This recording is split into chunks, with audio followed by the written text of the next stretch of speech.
بسم اللہ الرحمن الرحیم نحمده ونصلی علی رسوله الکریم وعلی آلہ واصحابہ اجمعین اما بعد۔ اس وقت پورے عالم میں کرونا وائرس کی وجہ سے سب لوگ لاک ڈاؤن میں ہیں اور احتیاطی تدبیر کی بنا پر سبھی لوگ آپس میں بہت ہی محتاط ہیں۔ اسی حال میں مہینہ گزر رہا ہے، پہلے رجب تھا اور اب شعبان جاری ہے۔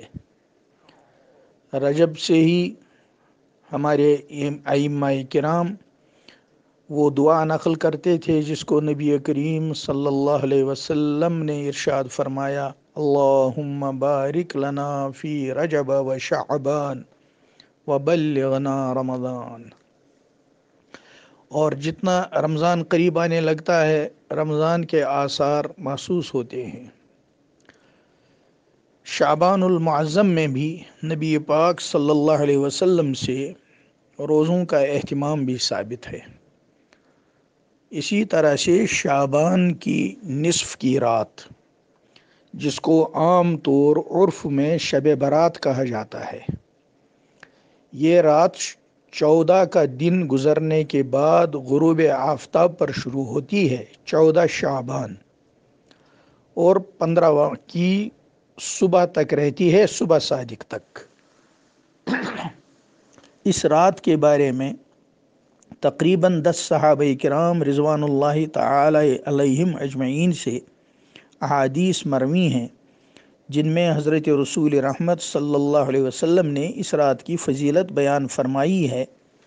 اسی لیے تابعین، تبع تابعین کے زمانے سے اس رات میں لوگوں کی عبادتیں اور عبادت میں رات کا گزارنا، مختلف دعائیں، مختلف تسبیحات، مختلف طرح سے نوافل، تلاوت، اور ایک عمل قبرستان میں جا کر مرحومین کے لیے دعائے مغفرت کرنا، یہ سارے اعمال منقول ہیں، لیکن اچھی طرح سمجھ لینا چاہیے یہ سارے اعمال نفل ہیں۔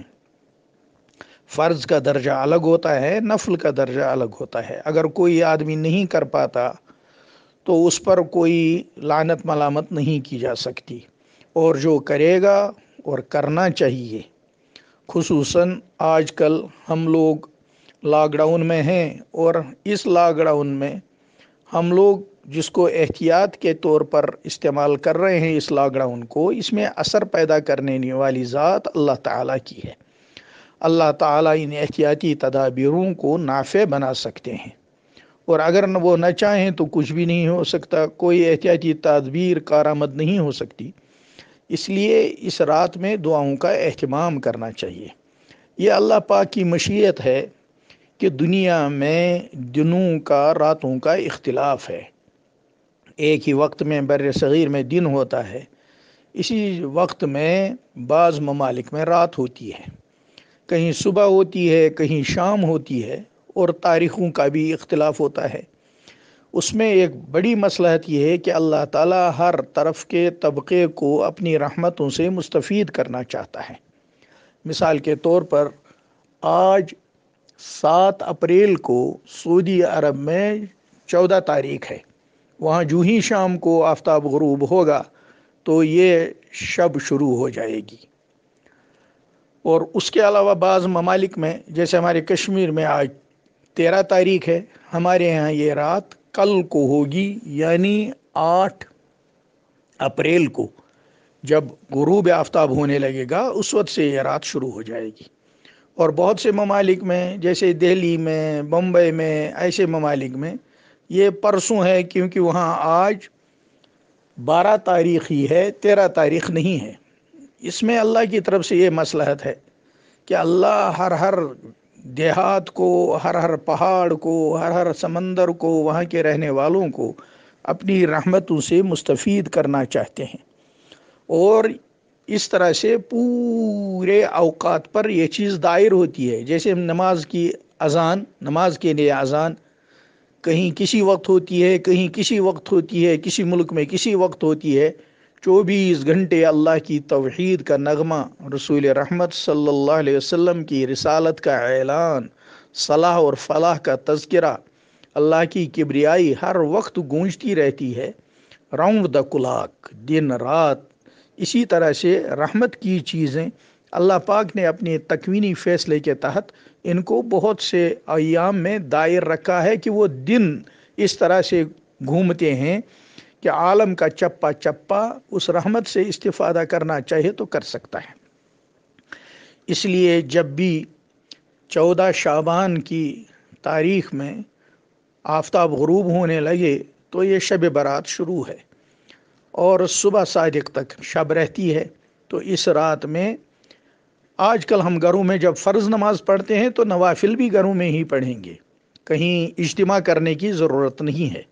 جب فرض نمازوں کے لیے ہم مسجدوں میں جمع نہیں ہو رہے ہیں، جمعہ کے لیے جمع نہیں ہو رہے ہیں، اسی طرح سے شب برات کے لیے بھی ہم کہیں جمع نہیں ہوں گے۔ اپنی اپنی جگہوں پر، اپنے اپنے بال بچوں میں، اپنے گھروں میں اس رات میں جتنا ہو سکے آدمی عبادت کرے، توبہ استغفار کرے، اللہ سے رحمتیں مانگیں۔ روایات میں آتا ہے، اللہ کی طرف سے اعلان ہوتا ہے، حل من مستغفرین، کیا ہے کوئی استغفار کرنے والا، کیا ہے کوئی رزق مانگنے والا، کیا ہے کوئی اپنی مصیبتوں سے نجات مانگنے والا۔ جب یہ اعلان ہو رہا ہو تو ہمارے لیے بہت ہی سعادت کی بات ہے۔ ہم اللہ سے کہیں، ہم آپ کے دروازے پر کھڑے ہیں، ہم آپ کی طرف سے آنے والی مغفرت کے طالب ہیں، ہم آپ کی طرف سے آنے والی رحمت کے، آنے والے رزق کے طالب ہیں۔ اور جہاں پر یہ بھی آیا ہے کہ اس رات میں جن کو پورے سال دنیا سے جانا ہوتا ہے، دنیا میں آنا ہوتا ہے، وہ فائل بھی ملائکہ کے حوالے کیا جاتا ہے، جیسا بھی اس کا مفہوم ہے۔ تو آدمی اللہ سے دعا کر سکتا ہے کہ جب تک میری زندگی ہے اللہ مجھے ایمان کے ساتھ رکھ، اعمال صالحہ کے ساتھ رکھ، تیری رضامندی کے ساتھ رکھ۔ اور اس کے بعد دن میں پھر کل کو روزہ رکھنا ہے، یعنی جو اگلی صبح ہو 15 کی صبح، اس میں روزہ رکھنا حدیث پاک میں آیا ہے۔ اس لیے یہ دو اعمال اس میں ہیں، ایک اس رات میں عبادت اور دوسرے اگلے دن میں جو 15 کی تاریخ ہو اس میں روزہ کا رکھنا۔ یہ دو مسنون اعمال اس میں آئے ہیں، اور تمام علماء، صالحین، اکابر، فقہا، محدثین اس معاملے میں ہم سب اچھی طرح جانتے ہیں، وہ اس کا اہتمام کرتے رہے ہیں۔ ہے یہ نفل، اور نفل کو نفل کے درجے میں رکھنا چاہیے، فرض کو فرض کے درجے میں رکھنا چاہیے۔ اور آج کل ہم دعاؤں کے بہت زیادہ محتاج ہیں، مستحق ہیں۔ پورے عالم میں جو یہ وبا آ رہی ہے، اس میں ہمیں اللہ سے زیادہ دعائیں کرنی چاہیے، مانگنا چاہیے۔ اور یہ ایک بات بہت اہم ہے کہ جو چیز بھی ہو سنت کے مطابق ہو، اگر وہ تھوڑی سی بھی ہو تو اس میں قوت بہت زیادہ ہوتی ہے۔ اگر سنت کے مطابق نہیں ہے پھر اس میں کوئی قوت نہیں۔ شریعت نام ہی ہے رسول اللہ صلی اللہ علیہ وسلم کے اتباع کا، ان کی شریعت کو ماننے کا۔ دل میں جذبہ بہت کچھ ہو لیکن ہو حضور صلی اللہ علیہ وسلم کی سنت کے خلاف تو اس کا کوئی ویلیو نہیں۔ دل کا جذبہ ٹھیک ہے لیکن اس میں طریقہ صرف اور صرف پیغمبر آخر الزمان خاتم النبیین محمد رسول اللہ صلی اللہ علیہ وسلم کا ہے۔ انہی کا دیا ہوا طریقہ قابل قبول ہوگا، جو اس طریقے کے خلاف عمل لایا جائے گا وہ قابل قبول نہیں ہوتا۔ اس لیے کوشش کرنی چاہیے ہر کام سنت کے مطابق ہو۔ سنت کے مطابق نہیں ہوگا تو اس کی قبولیت کی کوئی گارنٹی نہیں ہے۔ اور اگر سنت اور شریعت سے واسطہ ہی نہ ہو، آدمی وہم میں بہت سی غلط چیزیں کرتا ہے، ایسے افعال کرتا ہے جن کا اسلام سے واسطہ نہیں، ان سے تو بہت ہی زیادہ بچنا چاہیے۔ خصوصاً اس وقت اس کورونا وائرس کے وہم میں جو ایک صاحب کو وہم بڑھتا جا رہا ہے، محض واٹس اپ اور ٹی وی میں نیوزیں دیکھنے کی وجہ سے وہم بڑھتا جا رہا ہے اور دل کمزور ہو رہا ہے۔ ایمان والے کی یہ حیثیت نہیں ہوتی۔ ایمان والے کو اپنے اللہ پر اعتماد ہونا ہے، شریعت کے مطابق، سنت کے مطابق وہ عمل کرے گا، پھر معاملہ اللہ کے سپرد کرے گا۔ آپ کو معلوم ہے حضرت ایوب علیہ السلام جن کو قرآن پاک نے کہا کہ وہ صابر تھے، اسی لیے ایوب صابر علیہ السلام ان کے لقب میں کہا جاتا ہے۔ انہوں نے جب دیکھا کہ ان کی اہلیہ نے کوئی ایسی بات کی جو ان کو پسند نہ آئی، ان کو لگی وہ شریعت کے مطابق نہیں ہے، کیونکہ وہ بہت زیادہ بیمار تھے، تو انہوں نے قسم کھائی تھی میں اپنی بیوی کو انہوں نے کیوں کوئی ایسی چیز سوچی یا سنی تو میں ان کو سزا دوں گا۔ تو اللہ پاک نے اس وقت پھر قرآن پاک نے تذکرہ جو کیا ہے وہاں کہا، اللہ نے ان کو پھر اس کی ترتیب بتا دی، تم ایسا کرو۔ سورہ صاد میں ہے 23ویں پارے میں اللہ نے ان کو جہاں یہ بشارت دی کہ ایوب علیہ السلام صابر ہیں اور ان کو شفا بھی عطا فرمائی، وہاں اللہ نے ان کو تذکرہ کیا کہ ان کو ہم نے کیا ترتیب بتائی۔ قرآن پاک نے کہا وَخُذْ بِيَدِكَ ضِغْصًا فَاضْرِب بِّهِ وَلَا تَحْنَثْ، اس طرح ترتیب بتائی، تم اپنی اہلیہ کو محض ایک بات کی وجہ سے جو قسم کھا چکے ہو میں اس کو سزا دوں گا، اس کا حل بتا دیا، بہت ہی حکمت کا حل جو اللہ پاک کے شان کے شایان ہے۔ لیکن اس سے ہمیں یہ سمجھنا ہے کہ اس بیماری کے عالم میں جو ایک بیوی اپنے شوہر کی بیماری دیکھ رہی ہے، اس میں انہوں نے معمولی سا بھی اگر کسی بات کو سنا جو پسندیدہ نہیں تھی تو اس پر بھی پیغمبر نے ان کو سزا دینے کا ارادہ کیا۔ یہ تو اللہ کی رحمت تھی، انہوں نے پھر اس کا حل بتلا دیا۔ تو ہمیں بھی اس مصیبت کے وقت میں کسی غیر شرعی چیز کی طرف دیکھنا بھی نہیں ہے، عمل کرنا تو بہت دور کی بات ہے۔ اللہ سے نجات مانگنی چاہیے کہ کسی مصیبت میں، کسی بیماری میں ہم کوئی غیر شرعی عمل کریں، کوئی شرکی افعال کریں، کوئی کفری افعال کریں، اس سے اللہ سے معافی مانگتے رہنا چاہیے۔ باقی اسباب کو شریعت کی حدود کے اندر ہمیں اختیار کرنا ہے، اور احتیاطی تدابیر بھی ہم شریعت کی وجہ سے کر رہے ہیں، چونکہ یہ رسول اللہ صلی اللہ علیہ وسلم کی سنت ہے۔ اس لیے شب برات میں بھی کوئی ہنگامہ، کوئی ہجوم یہ سب کرنے کی ضرورت نہیں ہے، اور نہ ہی کوئی غیر شرعی افعال کرنے چاہیے۔